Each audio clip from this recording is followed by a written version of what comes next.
sa plaza, magbihis muna tayo.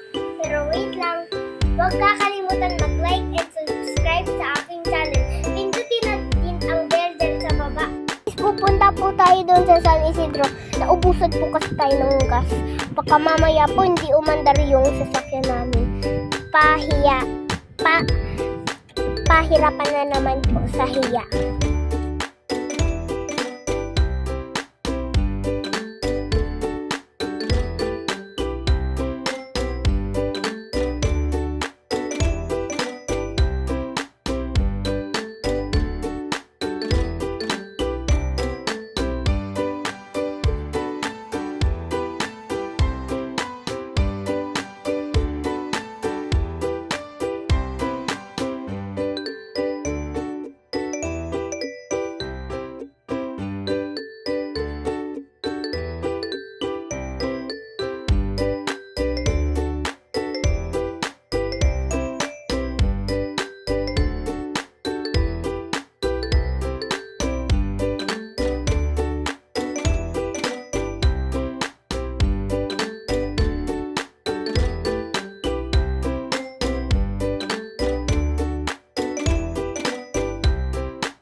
May nagsusumba po dito.